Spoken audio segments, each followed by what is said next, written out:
pose with the bands. Pose with the pose with the put the pose with the bands. Pose with the pose with the put the pose with the bands.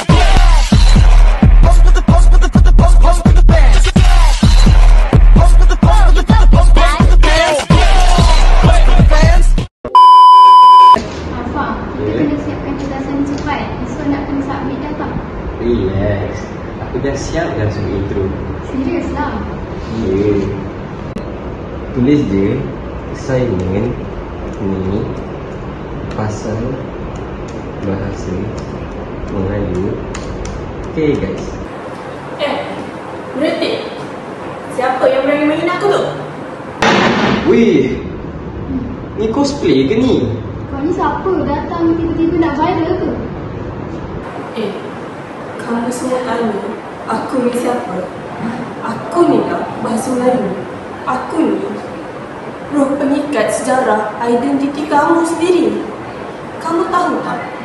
Semakin lama kamu menggunakan bahasa singkatan, rojak dan malas berfikir, kamu akan kehilangan identiti kamu sendiri. Biar aku cakap sikit. Bahasa tu boleh berkembang, tapi bukan untuk dihina. Kamu semua ni bangga menggunakan bahasa asing, tetapi kenapa kamu malu menggunakan bahasa nenek moyang kamu sendiri?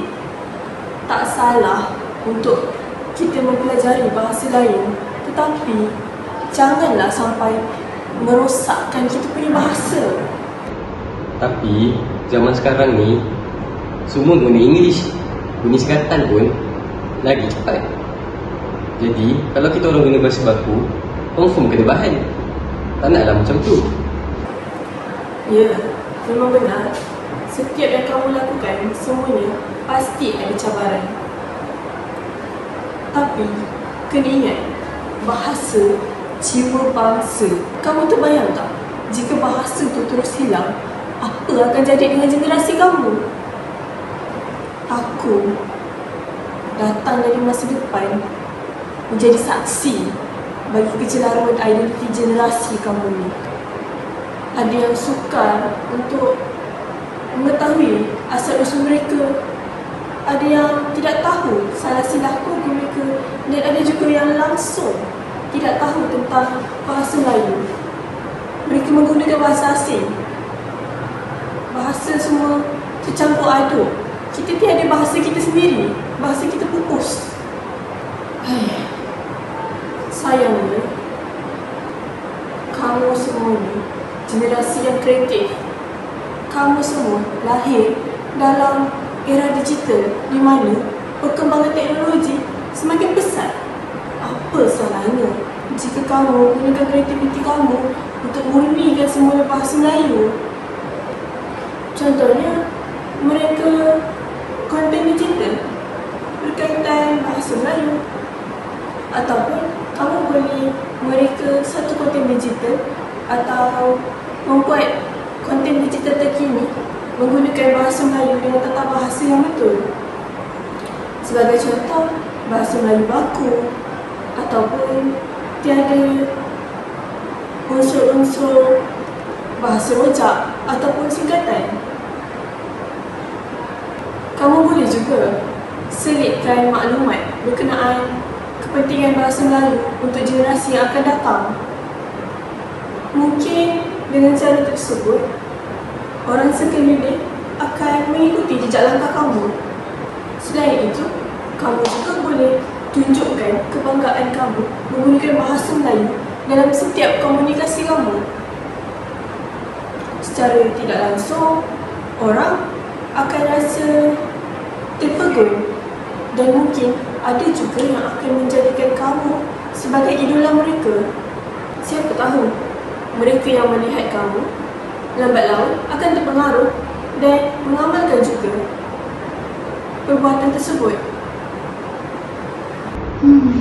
Kalau bahasa hilang, siapa kita?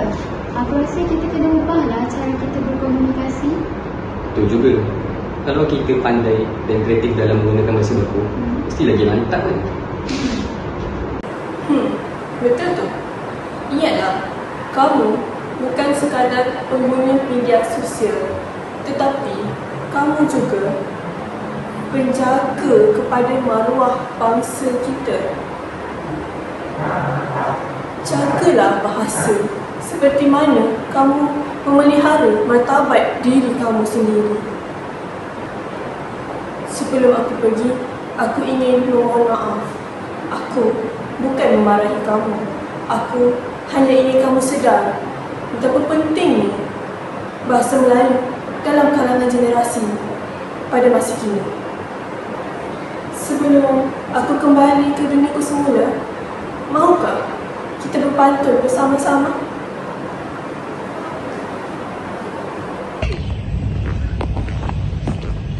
Kalau kail panjang senyekal, lautan dalam jangan diduga. Kalau bahasa tidak dijaga, nanti maruah hilang juga. Dari Perlis turun ke Dungun, singgah sebentar di tepi titi.